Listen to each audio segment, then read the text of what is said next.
So, I watched Star Wars The Rise of Skywalker. Now a lot of us, myself included, were very curious to see how JJ Abrams can wrap up the trilogy to a 3-part story when the second part did absolutely nothing to set up the third part. And sure enough, it does manage to wrap things up. And it also doesn't. I've got to be honest with you guys, a lot of my thoughts on the decisions made in this movie can be summed up with, well, what else were they gonna do? Because all the choices the movie made was a direct result of The Last Jedi's poor decision making, as it did not even attempt to leave things open for a sequel, even though that was essentially one of its jobs, as it's the middle chapter of the bigger story. And JJ Abrams tried, but even he could not get out of the corner that Rian Johnson brutally beat him into. I'm just gonna get straight to it. The movie is a mess. Right from the very opening scene, the film tries to course correct from where The Last Jedi left off, and it starts doing this by introducing cloning into the Star Wars world. And then it tells you that the Emperor is alive, and it does not tell you how he is still alive. It just expects you to accept that he's alive. And this brings us back to my sum up of the movie. What else were they gonna do?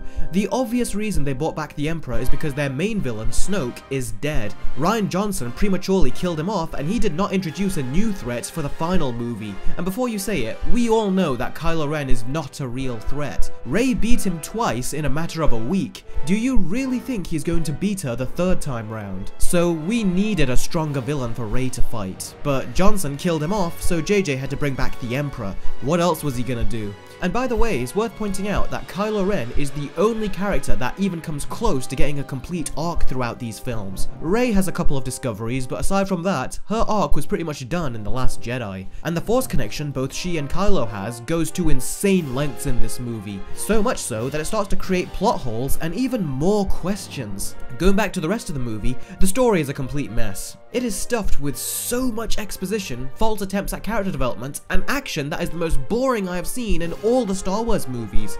This is where JJ Abrams could have done better. He did great action in The Force Awakens, so it baffles me that the action is so dull and boring here. Part of that is down to the lackluster character development and the fact that we don't really have an emotional connection to these characters. And the other part is down to the choreography. The action really is a letdown, and that is unforgivable. Even the music didn't do anything for this movie. I never thought I would say this, but it honestly felt like John Williams was asleep when he wrote the music for this. A lot of the music in this movie felt like it was taken right out of the previous Star Wars films, and it barely had any new and memorable music of its own. I would actually go as far as to say that this film had the worst music out of all 9 Star Wars films. The music didn't even make any of the scenes more impactful, specifically this scene. I don't understand what happened. Honestly, at the time of making this video, it has only been a few hours since I've seen the movie, and I can hardly remember any of it. The movie is very forgettable. The plot revelations and character developments all feel so inconsequential, and I don't even feel like I've watched anything important, even though a lot of the questions that this movie answers are from The Force Awakens, and these were big questions that we spent years contemplating and coming up with theories.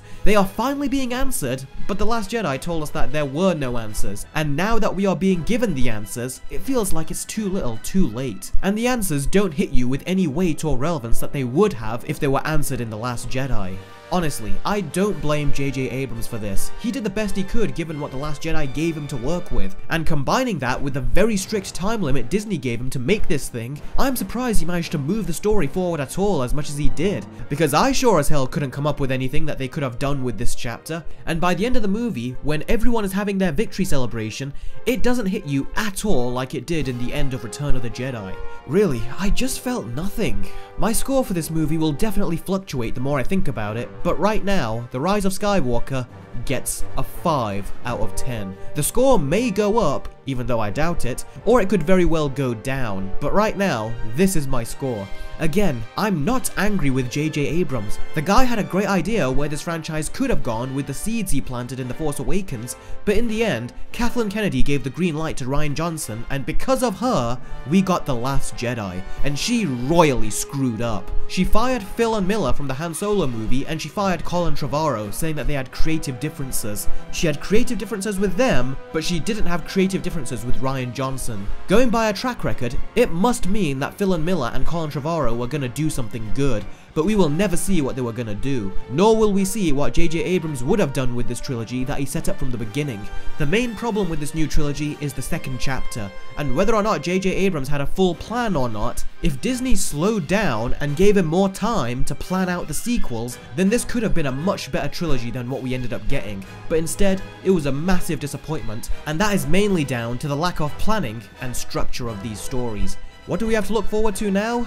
Well, the final season to the Clone Wars is coming out in a few months' time, and that's what I am really looking forward to seeing next with regards to Star Wars. But yeah, as far as the movies go, I'm done. Way to screw up another property, Disney. You may have made billions this year, but as far as I'm concerned, you have made just as many blunders.